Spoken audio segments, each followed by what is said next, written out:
Hello दोस्तों, आपका स्वागत है एमपीपीएससी पाठशाला में और मैं हूं नीलू। हम पढ़ रहे हैं एमपीपीएससी प्री 2024 के लिए निर्माण आईएएस की बुक मध्य प्रदेश की संवैधानिक व्यवस्था, जो कि यूनिट 5 से संबंधित है। इसके तहत ये हमारा इसके बाद एक और वीडियो आएगा जो कि अभिशासन व्यवस्था से संबंधित होगा, मतलब मध्य प्रदेश की प्रशासनिक व्यवस्था को डेडिकेटेड होगा। और ये निर्माण आईएएस की बुक बहुत ही शानदार बुक है। अगर आप लोग चाहें तो इसको प्रेफर कर सकते हैं या फिर मेरे साथ भी पढ़ सकते हैं। चलिए शुरू करते हैं। आज हम पढ़ेंगे नगरीय प्रशासन व्यवस्था। त्रिस्तरीय पंचायती राज को हम कवर कर चुके हैं इसके पहले, तो आप लोग प्ले लिस्ट में जाके उसको वहाँ से देख सकते हैं। चलिए शुरू करते हैं। ब्रिटिश शासन ने प्रशासनिक व अन्य सुविधाओं की दृष्टि से स्थानीय स्वायत्त निकायों की ओर ध्यान दिया। ब्रिटिश सरकार ने सर्वप्रथम 1687 में मद्रास शहर के लिए नगर निगम नामक स्थानीय संस्था की स्थापना करी। तो सबसे पहले 1687 में मद्रास शहर के लिए नगर निगम नामक स्थानीय संस्था की स्थापना की। 1726 में कलकत्ता, कोलकाता और मुंबई में मेयर कोर्ट्स शुरू किए गए। 1793 में चार्टर एक्ट के अधीन मद्रास, कोलकाता तथा बम्बई परिवर्तित नाम क्रमशः चेन्नई, कोलकाता तथा मुंबई के तीनों महानगरों में नगर निगम स्थापित किए गए। 1870 में लॉर्ड मेयो के प्रस्ताव द्वारा स्थानीय प्रशासन की फिर एक पहल की गई। तो 1870 में लॉर्ड मेयो के प्रस्ताव द्वारा स्थानीय सुशासन की फिर एक पहल की गई। 1882 में लॉर्ड रिपन द्वारा नगर पालिकाओं का गठन किया गया। 1909 में विकेंद्रीकरण पर रॉयल कमीशन की रिपोर्ट तथा 1919 में भारत शासन अधिनियम विशेष रूप से उल्लेखनीय है, जिन्होंने कम मात्रा में ही सही परंतु स्थानीय स्वायत्त सरकारों के गठन की बात की। भारत शासन अधिनियम 1919 में नगरीय प्रशासन के संबंध में स्पष्ट प्रावधान किया गया था। 1919 के अधिनियम से ही जवाहरलाल नेहरू, सरदार वल्लभ भाई पटेल, पुरुषोत्तम दास टंडन आदि बड़े नेताओं ने नगर पालिका में प्रवेश किया था। तत्कालीन प्रधानमंत्री श्री राजीव गांधी ने 1989 में नगरीय शासन संबंधी प्रावधान के लिए 65वां संविधान संशोधन विधेयक लोकसभा में प्रस्तुत किया था, किंतु राज्यसभा द्वारा पारित न होने के कारण इसे कानूनी रूप प्राप्त न हो सका।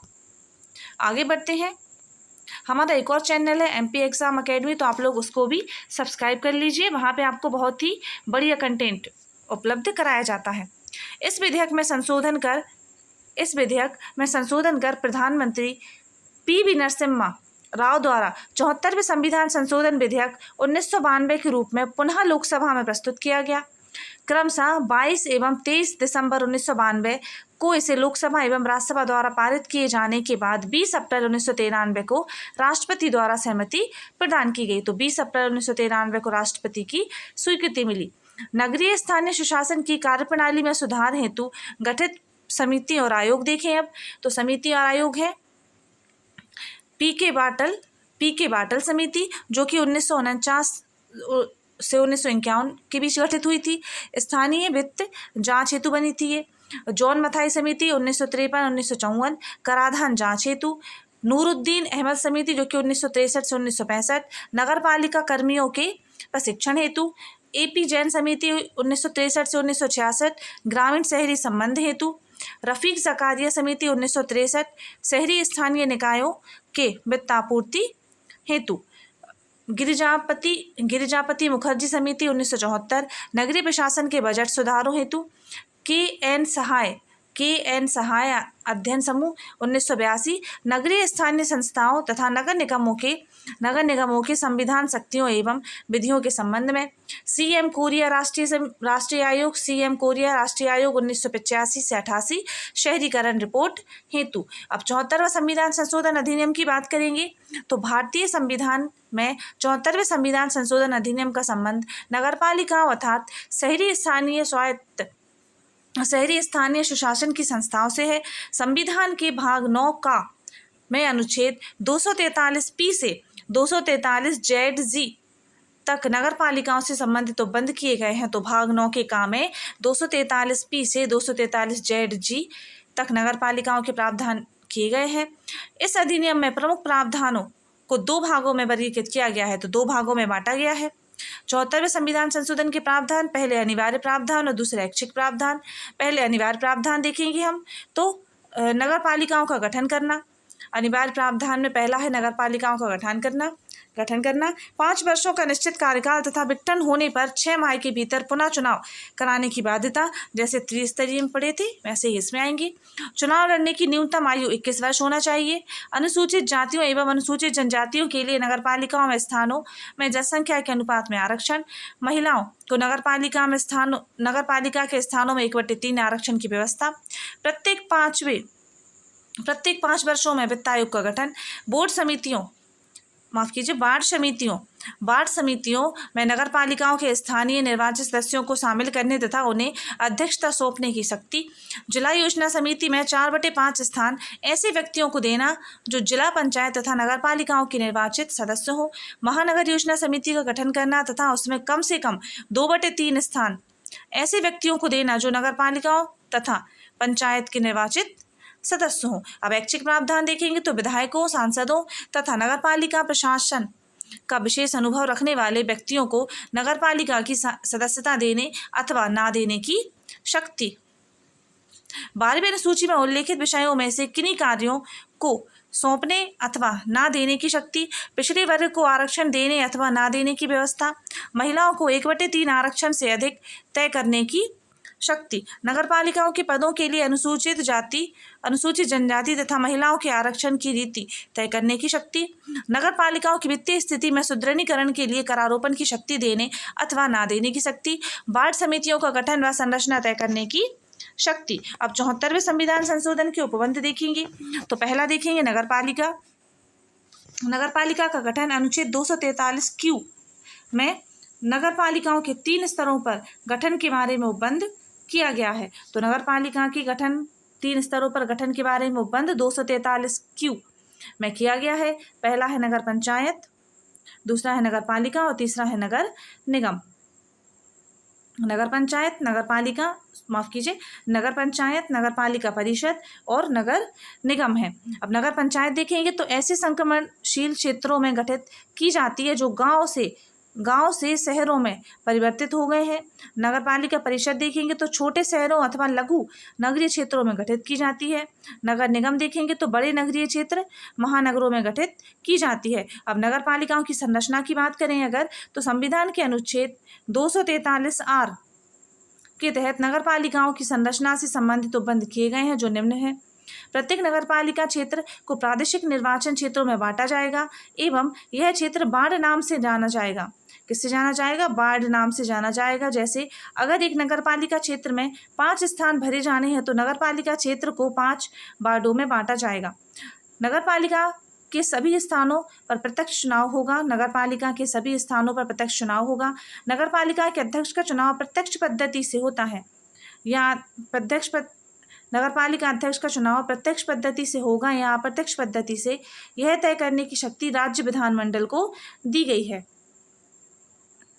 राज्य विधानमंडल को शक्ति दी गई है कि वे चाहें तो निम्न व्यक्तियों को नगर पालिका की बैठकों में शामिल कर सकते हैं। ऐसे व्यक्ति को जिनके पास नगर पालिका के प्रशासन का विशेष अनुभव या ज्ञान हो, लेकिन इन्हें मतदान का अधिकार नहीं होगा। लोकसभा और राज्य की विधानसभा सदस्यों का जो उन निर्वाचन क्षेत्रों का प्रतिनिधित्व करते हैं जिनमें वह पूर्ण या अंशतः निर्वाचन क्षेत्र का हिस्सा है। राज्यसभा और राज्य की विधान परिषदों के सदस्यों को उन नगर पालिकाओं में प्रतिनिधित्व दिया जा सकता है जहां वे मतदाता के रूप में पंजीकृत हैं। अब वार्ड समितियों की बात करेंगे तो सामान्यतः 3 लाख या इससे अधिक जनसंख्या वाले क्षेत्रों के लिए वार्ड समितियां गठित की जाती है तथा राज्य विधानमंडल वार्ड समितियों के गठन, प्रादेशिक क्षेत्र, स्थानों को भरने आदि से संबंधित विधि बनाकर अन्य समितियों के गठन का प्रावधान कर सकता है। अनुच्छेद 243S में है ये। अन्य समितियों की बात करेंगे तो कई समितियों के अतिरिक्त राज्य विधायिका अन्य समितियों के गठन के लिए प्रावधान बनाने के लिए अधिकृत हैं। ऐसी समितियों के अध्यक्ष नगर पालिका के सदस्य हो सकते हैं। नगर पालिकाओं में आरक्षण देखेंगे अब तो संविधान में अनुच्छेद 243T के तहत नगर पालिकाओं के आरक्षण से जुड़े प्रावधान किए गए हैं जो निम्न प्रकार हैं। महिलाओं हेतु देखेंगे सबसे पहले आरक्षण तो अनुसूचित जाति और अनुसूचित जनजाति के लिए आरक्षित किए गए स्थानों में से कम 1/3 33% उसी वर्ग की महिलाओं के लिए आरक्षित होंगे। इनका अर्थ है कि महिलाओं का आरक्षण अन्य दोनों आरक्षणों से पूर्णतः पृथक नहीं होगा।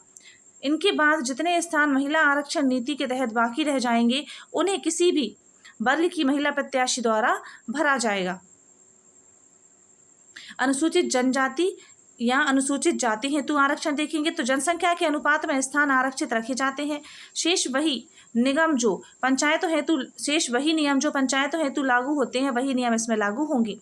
स्थानों का आवंटन चक्रानुक्रम में होगा। अब नगर पालिकाओं की अवधि की बात करें तो प्रत्येक नगर पालिका अपनी प्रथम बैठक से 5 वर्षों की अवधि तक पद पर बनी रहेगी, किंतु इससे पूर्व भी इसे भंग तभी किया जा सकता है जब नगर पालिका की अपनी प्रथम बैठक के समय राज्य द्वारा प्रदत्त किसी विधि में ऐसा उल्लेखित हो।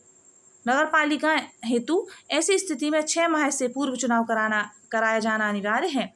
यदि 6 माह से अधिक का कार्यकाल बचा हो तो शेष कार्यकाल के लिए नगर पालिकाएं गठित की जाएंगी। यदि 6 माह से कम की अवधि बची हुई है, अगर 6 माह से कम की अवधि बची हुई है तो चुनाव नहीं कराए जाएंगे। अनुच्छेद 243 यू में लिखा है ये। सदस्यता हेतु निहर्ताएं देखेंगे अनुच्छेद 243 वी में। नगर पालिकाओं में चुने हुए सदस्य निम्न स्थितियों में अयोग्य घोषित किए जा सकते हैं। यदि वह संबंधित राज्य के विधानमंडल के निर्वाचन के प्रायोजन हेतु बनाई गई किसी विधि द्वारा उसके अधीन अयोग्य है। यदि वह राज्य विधानमंडल द्वारा बनाई गई किसी विधि के अंतर्गत अयोग्य है, लेकिन कोई व्यक्ति 25 वर्ष से कम आयु की शर्त पर अयोग्य घोषित नहीं किया जा सकेगा यदि वह 21 वर्ष की आयु पूर्ण कर चुका है। इसके बाद अयोग्यता संबंधित सारे विवाद राज्य विधानमंडल द्वारा नियुक्त अधिकारियों के समक्ष प्रस्तुत किए जा सकेंगे। अब नगर पालिकाओं के चुनाव देखेंगे। नगर पालिकाओं के लिए चुनाव राज्य निर्वाचन आयोग को ही नगर पालिकाओं के चुनाव की जिम्मेदारी दी गई है। अनुच्छेद 243 जेड ए तथा 243 जेड सी में चुनाव से संबंधित प्रावधान किए गए हैं। नगर पालिकाओं के लिए कराए जाने वाले सभी निर्वाचनों के लिए निर्वाचक नामावली तैयार करने का और उन सभी निर्वाचनों के संचालन का अधीक्षण, निर्देशन और नियंत्रण अनुच्छेद 243 के में निर्दिष्ट राज्य निर्वाचन आयोग में गठित होगा। अनुच्छेद 243 जेड ए में राज्य विधानमंडल को चुनाव के संबंध में विधि बनाने का अधिकार है। 243 जेड जी में निर्वाचन संबंधी मामलों में न्यायालय का हस्तक्षेप वर्जित है।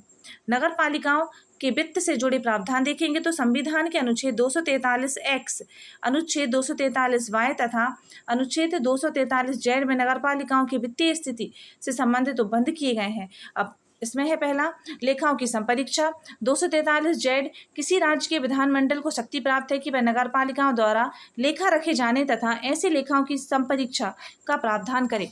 अब नेक्स्ट है वित्त आयोग। अनुच्छेद 243 वाई के अनुसार वित्त आयोग नगर पालिकाओं की वित्तीय स्थिति का भी पुनर्वलोकन करेगा और निम्न विषयों के बारे में राज्यपाल को सूचित करेगा। अब प्रमुख सिफारिशें देखें इसकी तो राज्य द्वारा वसूले गए करों, शुल्कों, पथ करों और फीसों के शुद्ध आगमों का नगर पालिका और राज्यों के बीच वितरण, राज्य की संचित निधि से नगर पालिकाओं को दिए जाने वाले सहायता अनुदान। अब करारोपण की शक्ति तथा निधियां देखेंगे तो 243 एक्स में राज्य विधानमंडल द्वारा नगर पालिकाओं को कर, शुल्क, पथकर, लगान वसूलने और उनका उपयोग करने की शक्ति दी गई है। नगर पालिकाओं की शक्ति व उत्तरदायित्व देखें अब तो भारतीय संविधान के अनुच्छेद 243 डब्ल्यू में नगर पालिकाओं की शक्ति एवं उत्तरदायित्व के उपबंध दिए गए हैं। राज्य विधानमंडल को इस संबंध में पर्याप्त विवेकाधीन शक्तियां प्राप्त हैं कि वह कुछ सीमाओं के अधीन नगर पालिकाओं की शक्ति एवं उत्तरदायित्व का निर्धारण करे। इसी अनुच्छेद में उल्लेख है कि इन संस्थाओं को निम्नलिखित उत्तरदायित्व सौंपे जा सकते हैं: आर्थिक विकास तथा सामाजिक न्याय की योजना तैयार करना, ऐसे कृत्यों को करना और योजनाओं को क्रियान्वित करना जो उन्हें सौंपी जाएं, जिनके अंतर्गत वे स्कीमें भी आती हैं जो 12वीं अनुसूची में सूचीबद्ध विषयों 18 विषयों के संबंध में क्रियान्वित करना।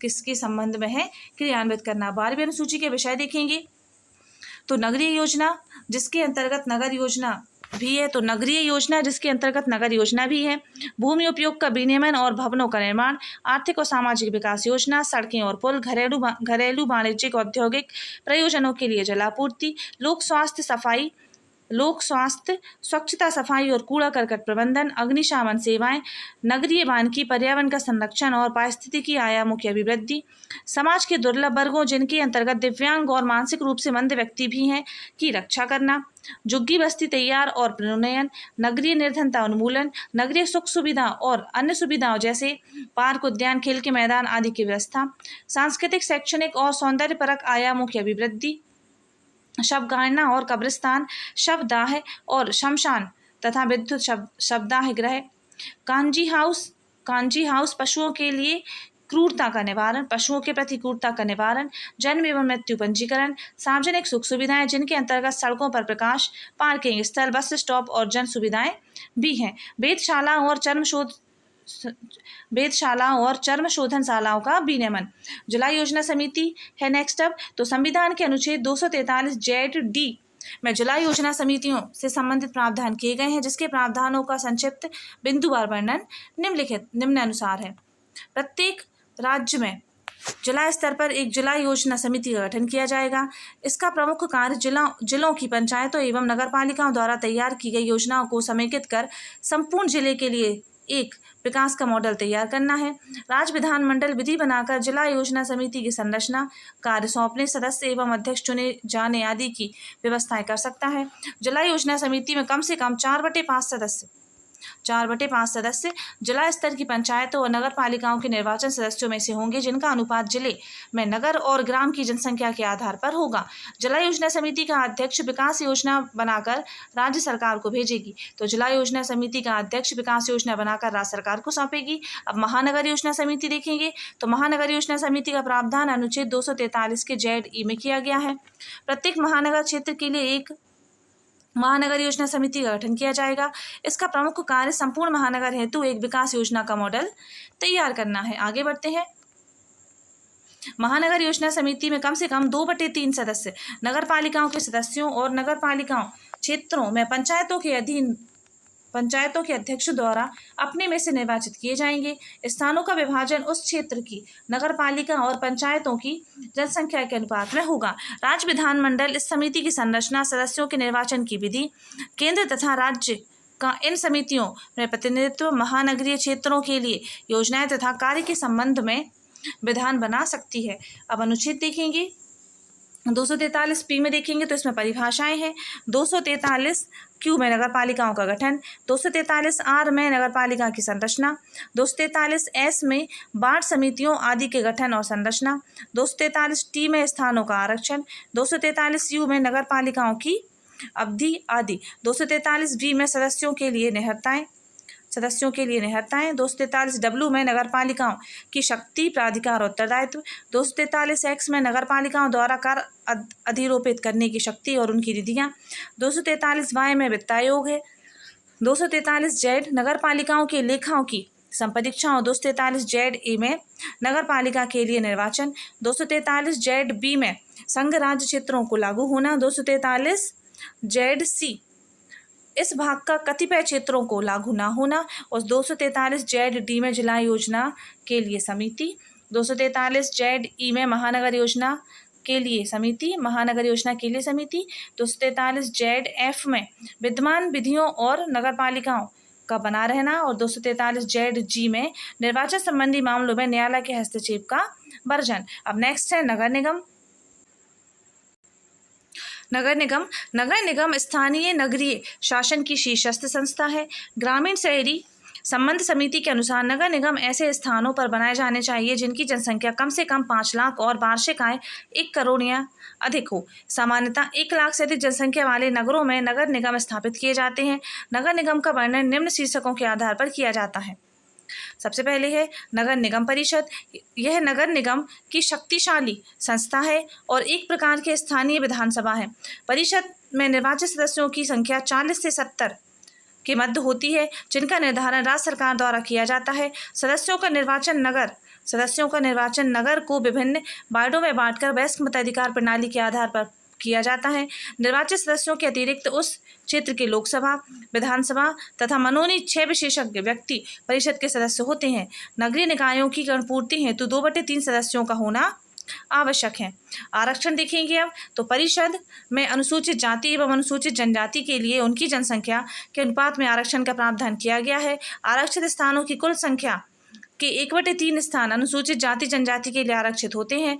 सभी वर्गों से चुनकर आए सदस्यों में से 1/3 सदस्य जिनके अंतर्गत अनुसूचित जाति जनजाति की स्त्रियां के लिए आरक्षित स्थानों की संख्या भी सम्मिलित है, स्त्रियों के लिए आरक्षित किए जाते हैं। अब कार्यकाल तथा निर्वाचन देखेंगे तो परिषद का कार्यकाल 5 वर्ष होता है। कार्यकाल समाप्ति के पूर्व इनका निर्वाचन आवश्यक। किसी भी दशा में 6 माह से अधिक अवधि के लिए इनको निलंबित नहीं रखा जा सकता है। महापौर देखेंगे तो नगर निगम परिषद का अध्यक्ष महापौर कहलाता है। यह नगर का प्रधान नागरिक होता है।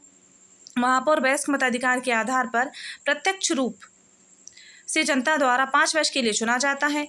उस पद के लिए अनुसूचित जाति, अनुसूचित जनजाति, पिछड़ा वर्ग, महिलाओं को समुचित आरक्षण प्रदान किया जाता है। महापौर की सहायता हेतु उप महापौर, डिप्टी मेयर पद की व्यवस्था की है। महापौर निगम की सभाओं की अध्यक्षता करता है। मध्य प्रदेश में उप महापौर का पद वर्ष 1999 में समाप्त कर दिया गया है। नगर निगम आयुक्त देखेंगे अब तो नगर निगम आयुक्त नगर निगम का प्रमुख कार्यकारी अधिकारी होता है, जिसकी नियुक्ति राज्य सरकार द्वारा की जाती है। यह भारतीय प्रशासनिक सेवा का सदस्य होता है। वह नगर निगम द्वारा लिए गए निर्णयों के क्रियान्वयन के लिए उत्तरदायी होता है। निगम का बजट तैयार कर परिषद के समक्ष रखता है। उसका वेतन निगम कोष से दिया जाता है। उसे परिषद द्वारा 3/4 बहुमत से हटाया जा सकता है। अब समितियां देखेंगे तो नगर निगम के कार्यों को उचित रूप से संपन्न करने के लिए परिषद द्वारा 2 प्रकार की समितियों का गठन किया जाता है। पहली है स्थायी समिति। यह नगर निगम परिषद के कार्यों को सुगम बनाने के लिए गठित की जाती है। मध्य प्रदेश में स्थायी समिति के स्थान पर मेयर इन काउंसिल नामक समिति का गठन किया गया है, जिसमें कुल 11 एक अध्यक्ष और 10 सदस्य होते हैं। महापौर इसका पदेन अध्यक्ष होता है। इसके सदस्यों का चुनाव परिषद के सदस्यों में से ही किया जाता है। इसका कार्यकाल 5 वर्ष होता है। अब दूसरी है विभागीय समितियां, उप समितियां। लोक निर्माण, जन स्वास्थ्य, छात्रावास व शिक्षा, जल प्रदाय, कानून एवं सामान्य प्रशासन, जनसंपर्क जैसे निकायों के लिए 10 उप समितियों का गठन किया जाता है। प्रत्येक उप समिति में 7 सदस्य होते हैं। उनका अध्यक्ष मेयर इन काउंसिल का सदस्य होता है, जिसका कार्यकाल 5 वर्ष होता है। अब नगर निगम की वित्तीय व्यवस्था देखेंगे तो नगर निगम को अपना कार्य ठीक ढंग से संचालित करने के लिए विभिन्न प्रकार के कर लगाने के अधिकार है, जैसे संपत्ति कर, सफाई कर, जल प्रदाय कर, व्यवसाय कर, चुंगी कर, पशु व वाहन कर, गैर कर स्रोतों में भवनों से संबंधित फीस, लाइसेंस फीस आदि हैं। राज्य वित्त आयोग की सिफारिश के अनुसार नगर निगम को राज्य की संचित निधि में सहायता अनुदान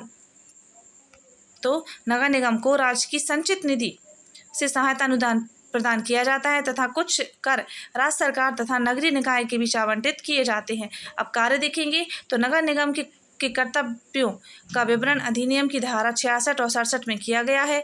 नगर निगम 2 प्रकार के कार्यों को संपन्न करता है, अनिवार्य एवं ऐच्छिक कार्य। अब अनिवार्य कार्य देखेंगे पहले तो सार्वजनिक प्रकाश, स्वास्थ्य एवं सफाई की देखभाल करना, सार्वजनिक मार्गों का निर्माण, उनका रखरखाव, नामांकन तथा संख्याकरण करना, अग्निशमन की व्यवस्था करना, जल प्रदाय की व्यवस्था करना, खतरनाक व्यापारों का नियंत्रण करना, सार्वजनिक भवनों का निर्माण एवं उनकी देखभाल करना, अतिक्रमण पर नियंत्रण करना, संक्रामक रोगों का निराकरण एवं टीकाकरण, जन्म मृत्यु का पंजीयन करना, मकानों का नामांकन, प्राथमिक शिक्षा के लिए स्कूल, सार्वजनिक बाजार और सार्वजनिक शौचालयों की व्यवस्था आदि करना।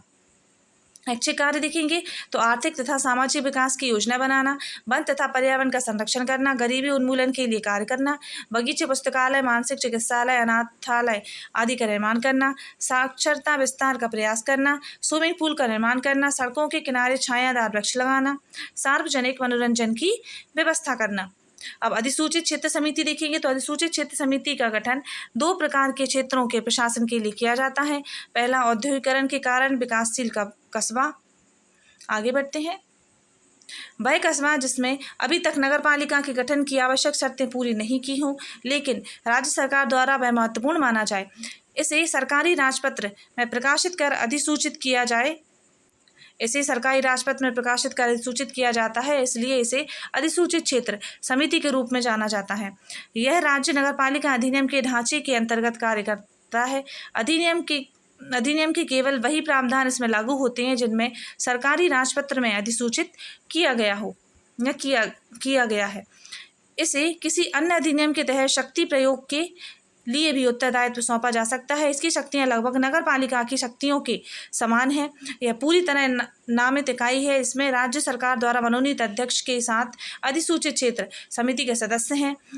अतः ना तो यह निर्वाचित इकाई है और ना ही सांविधिक निकाय है। अब नगरीय क्षेत्र समिति देखेंगे तो नगरीय क्षेत्र समिति छोटे कस्बों में प्रशासन के लिए गठित की जाती है। यह एक उपनगर पालिका आधिकारिक इकाई है और इसे सीमित नागरिक सेवाओं जैसे जल निकासी, सड़कें, मार्गों में पर्यावरण व्यवस्था और संरक्षणता की जिम्मेदारी दी गई है। यह राज्य विधानमंडल में एक अलग अधिनियम द्वारा गठित की जाती है। इसका गठन कार्य और अन्य मामले अधिनियम द्वारा निर्धारित किए जाते हैं। तो इसका गठन कार्य और अन्य मामले अधिनियम द्वारा निर्धारित किए जाते हैं। इसे पूर्ण या आंशिक रूप से राज्य सरकार द्वारा निर्वाचित या नामित किया जा सकता है। अब छावनी परिषद देखेंगे तो छावनी क्षेत्र में सिविल जनसंख्या के प्रशासन के लिए छावनी परिषद की स्थापना की जाती है। इसे 2006 के छावनी अधिनियम के उपबंधों के तहत गठित किया गया है। यह विधान केंद्र सरकार द्वारा निर्मित किया गया है। यह केंद्रीय सरकार के रक्षा मंत्रालय के प्रशासनिक नियंत्रण के अधीन कार्य करता है तथा ऊपर दी गई स्थानीय शहरी इकाइयों के विपरीत जो कि राज्य द्वारा प्रशासित और गठित की गई हैं। छावनी परिषद केंद्र सरकार द्वारा गठित और प्रशासित की जाती है। 2006 का छावनी अधिनियम इस आशय से अधिनियमित किया गया है कि छावनी प्रशासन से संबंधित नियमों को संशोधित कर अधिक लोकतांत्रिक बनाया जा सके तथा छावनी क्षेत्र में विकासात्मक गतिविधियों के लिए वित्तीय आधार को और उन्नत किया जा सके। इस अधिनियम द्वारा छावनी अधिनियम 1924 को निरस्त कर दिया गया तथा इसका स्थान छावनी अधिनियम 2006 ने ले लिया। वर्तमान में देश में 64 छावनी बोर्ड हैं। एक छावनी परिषद में आंशिक रूप से निर्वाचित या नामित सदस्य शामिल होते हैं। निर्वाचित सदस्य 3 वर्ष की अवधि के लिए जबकि नामित सदस्य पदेन सदस्य उस स्थान पर लंबे समय तक रहते हैं। सेना अधिकारी जिसके प्रभाव में वह स्टेशन हो परिषद का अध्यक्ष होता है और सभा की अध्यक्षता करता है। परिषद के उपाध्यक्ष का चुनाव उन्हीं में से निर्वाचित सदस्यों द्वारा 3 वर्ष की अवधि के लिए होता है। अब नगरीय क्षेत्र देखेंगे तो इस तरह का शहरी प्रशासन बृहद सार्वजनिक उपक्रमों द्वारा स्थापित किया जाता है जो उद्योगों के निकट बनी आवासीय कॉलोनी में रहने वाले अपने कर्मचारियों को सुविधा प्रदान करती है। यह उपक्रम नगर के प्रशासन की देखरेख के लिए एक नगर प्रशासक नियुक्त करता है। उसे कुछ इंजीनियर एवं अन्य तकनीकी और गैर तकनीकी कर्मचारियों की सहायता प्राप्त होती है। शहरी प्रशासन के नगरीय रूप में कोई निर्वाचित सदस्य नहीं होते हैं। वास्तव में यह उपक्रमों की नौकरशाही संरचना का विस्तार है। अब न्यास पत्तन देखेंगे तो न्यास पत्तन की स्थापना बंदरगाहों क्षेत्रों जैसे मुंबई, कोलकाता, चेन्नई आदि शहरों और क्षेत्रों में मुख्य रूप से 2 उद्देश्यों से की जाती है। पहला है बंदरगाह की सुरक्षा व व्यवस्था, दूसरा है नागरिक सुविधाएं प्रदान करना। न्यास पत्तन का गठन राज्य के एक अधिनियम द्वारा किया जाता है। इसमें निर्वाचित और गैर निर्वाचित दोनों प्रकार के सदस्य सम्मिलित हैं। इनका एक आधिकारिक अध्यक्ष होता है जिसके नागरिक कार्य काफ़ी हद तक नगर पालिकाओं की तरह होते हैं। आप लोग बिल्कुल ही फिक्र मत कीजिएगा। ये जो बुक है यह जल्दी ख़त्म होने वाली है और इसके जो MCQ वाले लेक्चर्स हैं वो भी जितने रह गए हैं वो सब कुछ अपलोड कर दिए जाएंगे। तो आप लोग बेफिक्र होकर बस पढ़ते रहिए, आपका सब कुछ कंप्लीट करा दिया जाएगा। अब विशेष उद्देश्य हेतु अभिकरण है तो क्षेत्रीय आधार वाली शहरी इकाइयों या बहुउद्देशीय इकाइयों के साथ राज्य ने विशेष कार्यों के नियंत्रण हेतु विशेष प्रकार के अभिकरणों का गठन किया है जो नगर निगमों, नगर पालिकाओं या अन्य स्थानीय शासनों के समूह से संबंधित हों। दूसरे शब्दों में यह कार्यक्रम पर आधारित है ना कि क्षेत्र पर। तो यह कार्यक्रम पर आधारित है ना कि क्षेत्र पर। इन्हें एक उद्देशीय, व्यापक उद्देशीय या विशेष उद्देशीय इकाई या स्थानीय कार्यकारी इकाई के रूप में जाना जाता है। कुछ इस तरह की इकाइयाँ इस प्रकार हैं: नगरीय सुधार न्यास, शहरी सुधार प्राधिकरण, जलापूर्ति एवं मल निकासी बोर्ड, आवासीय बोर्ड, प्रदूषण नियंत्रण बोर्ड, विद्युत आपूर्ति बोर्ड, शहरी यातायात बोर्ड। यह सरकारी स्थानीय इकाइयाँ सांविधिक इकाइयों के रूप में राज्य विधानमंडल या विभागों के अधिनियम द्वारा स्थापित की जाती है। यह स्वायत्त इकाई के रूप में कार्य करती हैं और स्थानीय शहरी प्रशासन द्वारा सौंपे गए कार्यों को स्वतंत्र रूप से करती हैं, अर्थात नगर निगम, नगर पालिकाएं आदि। अतः ये स्थानीय नगरपालिकाएं इकाइयों के अधीनस्थ नहीं है। अब मध्य प्रदेश में नगरीय प्रशासन की बात करेंगे तो प्रदेश में सबसे पहले मध्य प्रांत की राजधानी नागपुर में 1864 में म्यूनिसिपल परिषद की स्थापना की गई थी। स्वतंत्रता के समय मध्य प्रदेश में विभिन्न भागों में अलग अलग शहरी प्रशासन अधिनियम लागू थे। जैसे हम स्टार्ट करेंगे महाकौशल से, तो सीपी और बरार नगर पालिका अधिनियम 1922, विंध्य प्रदेश में विंध्य प्रदेश नगर पालिका अधिनियम 1946, भोपाल राज्य में भोपाल राज्य नगर पालिका अधिनियम 1955, मध्य भारत नगर पालिका अधिनियम 1954। मध्य भारत के गठन के समय लगभग 20 अलग अलग नगरपालिका अधिनियम प्रभावशाली थे। लॉर्ड रिपन के समय स्थानीय संस्थाओं हेतु प्रशासित करने वाले सामान्य सिद्धांत 18 मई 1882 को स्थानीय स्वायत्त अधिनियम के प्रस्ताव द्वारा निर्धारित किए गए। 1883 के स्थानीय स्वायत्त अधिनियम में संशोधन कर मध्य प्रांत में विधानसभा हेतु 1917 में स्थानीय स्व सरकार विधेयक के रूप में प्रस्तुत किया गया। 1883-84 में भारत के शहरों में नगरपालिका और ग्रामों में जिला बोर्ड और स्थानीय बोर्ड स्थापित किए गए। मध्य प्रदेश में सर्वप्रथम नगर निगम का गठन वर्ष 1964 में जबलपुर में किया गया था। ग्वालियर नगर निगम का गठन 1887 में किया गया था। मध्य प्रदेश की प्रथम नगर पालिका दतिया में वर्ष 1907 में गठित की गई थी। मध्य प्रदेश की प्रथम नगरीय संस्था वर्ष 1907 में मजलिस ए इंतजामिया गठित की गई थी। मध्य प्रदेश में पुनर्गठन के पश्चात प्रथम नगर पालिका अधिनियम 1956 लागू किया गया था और नगर निगमों का गठन किया गया। वर्ष 1956 में इंदौर नगर पालिका निगम की स्थापना करी गई। 1956 में इंदौर नगर पालिका निगम की स्थापना करी गई। राज्य सरकार द्वारा नगर संरचना को सुदृढ़ बनाने के लिए मध्य प्रदेश नगर पालिका अधिनियम 1961 पारित किया गया, जो 1 फरवरी 1962 से लागू हुआ। भोपाल नगर निगम वर्ष 1983 में भोपाल नगर परिषद के 56 वार्डों को मिलाकर गठित किया गया। मध्य प्रदेश की पहली किन्नर महापौर कटनी नगर निगम में कमला जान 1999-2000 में निर्वाचित की गई। वहां वर्ष 2009 में सागर से कमला बुआ किन्नर, वहीं वर्ष 2009 में सागर से कमला बुआ किन्नर महापौर चुनी गई। 74वें संविधान संशोधन 1992 के क्रियान्वयन हेतु मध्य प्रदेश नगर पालिका निगम अधिनियम 1994 पारित किया गया। मध्य प्रदेश इस अधिनियम को लागू करने वाला देश का पहला राज्य है। मध्य प्रदेश में प्रतिवर्ष 2 नवंबर को नगरीय निकाय दिवस मनाया जाता है। आप लोग मुझे कमेंट करके बताइए कि पंचायती राज दिवस कब मनाते हैं। हम इसके पहले पढ़ चुके हैं, क्योंकि वो इस अधिनियम के अंतर्गत मध्य प्रदेश में त्रिस्तरीय नगरीय निकाय की व्यवस्था की गई। मध्य प्रदेश में नगरीय प्रशासन व्यवस्था का सांगठनिक ढांचा देखेंगे। अब तो पहले है नगर निगम। तो यह शहरी ग्रामीण संबंध समिति ने सिफारिश की थी कि 1 लाख से अधिक जनसंख्या तथा 1 करोड़ वार्षिक आय वाले क्षेत्र में नगर निगम की स्थापना की जानी चाहिए। सामान्यतः 1 लाख से अधिक जनसंख्या वाले नगर में नगर निगम स्थापित किया जा सकता है। इसकी सदस्य संख्या न्यूनतम 40 और अधिकतम 85 होती है। लोकसभा एवं राज्यसभा सदस्य तथा विधायक इसके पदेन सदस्य होते हैं। राज्यपाल द्वारा 6 विशेषज्ञ सदस्यों की नियुक्ति की जाती है। महापौर नगर निगम का प्रमुख होता है, जिसका 1997 में संशोधन कर चुनाव प्रत्यक्ष विधि से किया गया है। नगर निगम की मुख्य समिति मेयर इन काउंसिल होती है, जिसमें महापौर पदेन अध्यक्ष होता है। इसमें महापौर समेत 11 सदस्य होते हैं। नगर निगम में 10 विभागीय समितियां होती हैं। इन समितियों के अध्यक्ष सहित 7 सदस्य होते हैं। नगर निगम के सभी पार्षदों का चुनाव प्रत्यक्ष रूप से किया जाता है। नगर निगम के अध्यक्ष, महापौर एवं सदस्यों पार्षद को जनता द्वारा प्रत्यक्ष एवं स्पीकर को अप्रत्यक्ष रूप से पार्षदों द्वारा निर्वाचित किया जाता है। नगर निगम का मुख्य कार्यकारी अधिकारी नगर निगम आयुक्त होता है। वर्तमान में मध्य प्रदेश में 17 नगर निगम हैं। कितने हैं? 17 नगर निगम हैं।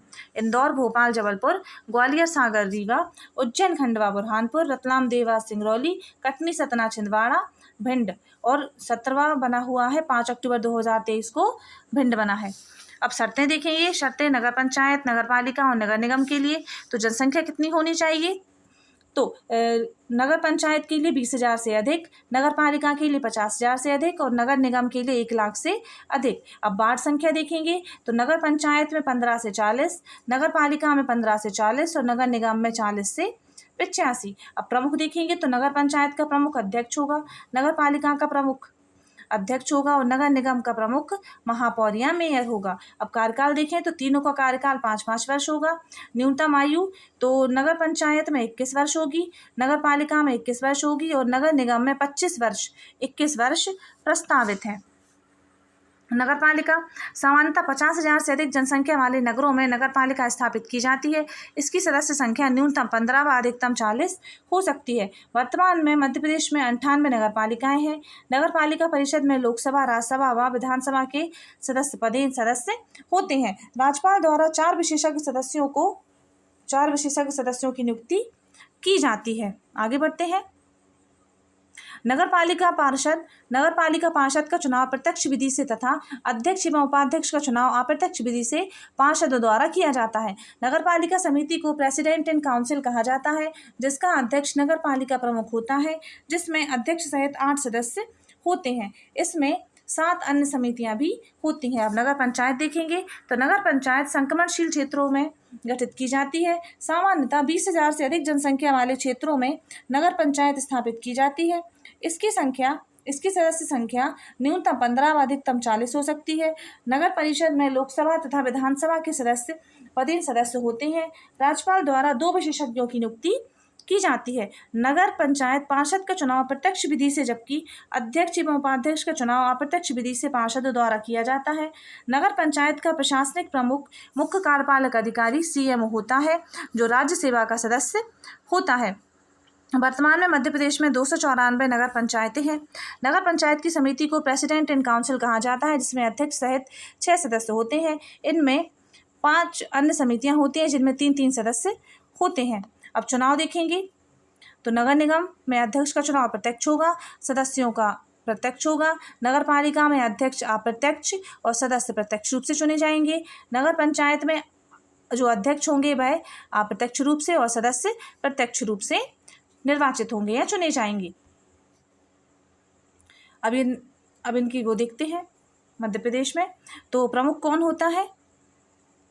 अब देखिए, नगर पंचायत 294 है, नगर पालिका 98 है और नगर निगम 17 है। मनोनीत विशेषज्ञ सदस्य देखेंगे तो नगर पंचायत में 2 मनोनीत या विशेषज्ञ सदस्य होते हैं, नगर पालिकाओं में 4 होते हैं और नगर निगम में 6 विशेषज्ञ सदस्य होते हैं। तो 2, 4, 6 होते हैं। अब मुख्य कार्यकारी देखें तो नगर पंचायत का CMO होता है, नगर पालिका का भी CMO होता है और नगर निगम का आयुक्त होता है। अब समितियां देखें तो नगर पंचायत की प्रेसिडेंट इन काउंसिल होती है, जिसमें सदस्य 6 होते हैं, 5+1 और 5 अन्य समितियां भी होती हैं। अब नगर पालिकाएं देखें तो इनमें प्रेसिडेंट इन काउंसिल होती है, सदस्य 8 होते हैं, 7+1 और 7 अन्य समितियां होती हैं। अब मेयर इन काउंसिल देखेंगे नगर निगम में तो इसमें 11 सदस्य होते हैं, 10+1 और इसमें 10 समितियां होती हैं। मध्य प्रदेश राज्य निर्वाचन आयोग की बात करेंगे। अब मध्य प्रदेश राज्य निर्वाचन आयोग, इसका गठन राज्यपाल द्वारा अनुच्छेद 243 के तथा 243 ZA के अंतर्गत किया जाता है। तो 243 के और 243 ZA के अंतर्गत निर्वाचन आयोग का गठन किया जाता है राज्य में। मध्य प्रदेश राज्य निर्वाचन आयोग का गठन 1 जनवरी 1994 को राज्य सरकार के सामान्य प्रशासन विभाग के द्वारा किया गया था। 15 फरवरी 1994 के अस्तित्व में आया।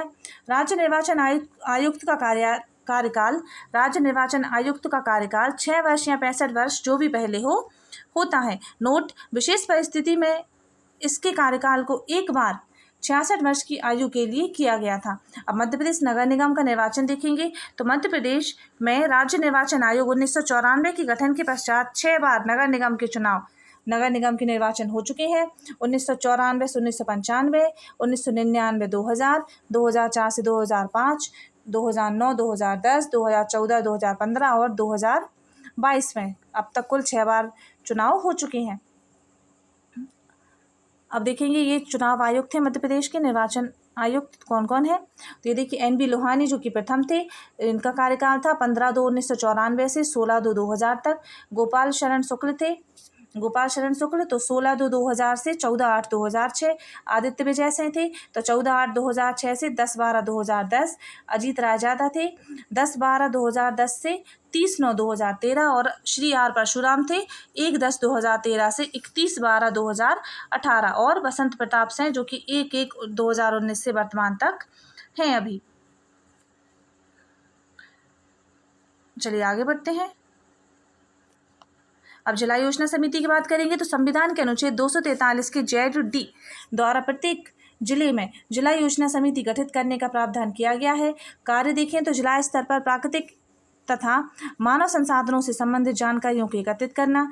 जिला सरकार 1 अप्रैल 1999 से तत्कालीन दिग्विजय सरकार के कार्यकाल में जिला योजना समिति अधिनियम 1995 में संशोधन कर धारा 7 का जोड़ी गई और उसे अधिक शक्ति संपन्न बनाकर जिला सरकार के रूप में प्रचारित किया गया था। सुश्री उमा भारती के मुख्यमंत्रित्व काल में धारा 7 को विलोपित कर जिला सरकार समाप्त कर दी गई। मध्य प्रदेश जिला योजना समिति संशोधन अधिनियम 2004 मध्य प्रदेश असाधारण राजपत्र में दिनांक 16/3/2004 को प्रकाशित किया गया। इस संशोधन अधिनियम में धारा 3(1) में संशोधन द्वारा धारा 7 का विलोपन एवं धारा 4(1) के अंतर्गत अनुसूची में संशोधन किया गया। जिला योजना समिति संशोधन अधिनियम 2004 के कुछ प्रमुख प्रावधान देखेंगे तो जिला योजना समिति का गठन मध्य प्रदेश विधानसभा द्वारा संशोधित एवं पारित विधेयक 24 मार्च 1999 के प्रावधान के अनुसार जिला योजना समिति के सदस्यों की संख्या निर्धारित कर दी गई। न्यूनतम 15 और अधिकतम 25 सदस्य होंगे। निर्वाचित मनोनीत एवं विशेष आमंत्रित सदस्यों में से 80% सदस्यगण जिला पंचायत एवं जिलों की नगर पालिकाओं के निर्वाचित सदस्यों द्वारा निर्वाचित होंगे। मध्य प्रदेश जिला योजना समिति अधिनियम 1995 में धारा 9(1) को संशोधित किया गया, जिसमें अब विधायक जिला योजना समिति को उप समिति के सदस्य और अध्यक्ष भी हो सकते हैं। निर्माण कैप्सूल की बात करेंगे तो मध्य प्रदेश में ग्रामीण सचिवालय की स्थापना 8 अगस्त 2004 में की गई। मध्य प्रदेश सरकार ने वर्ष 2002 में इंदौर, भोपाल, जबलपुर, उज्जैन और ग्वालियर महापौर को कैबिनेट मंत्री का दर्जा दिया है। तो चलिए, ये हमारा चैप्टर कंप्लीट हो चुका है। इससे रिलेटेड जो भी MCQ है उनके लिए सेपरेट वीडियोस आएंगे। पहले आप लोग चैप्टर कंप्लीट कर लीजिए, फिर जो MCQ वाले हैं उनको भी अपलोड कर दिया जाएगा। और अगर आप लोग को वीडियो पसंद आए तो प्लीज़ लाइक करें, शेयर करें और चैनल को सब्सक्राइब करना ना भूलें। Thank you so much. Thanks for watching.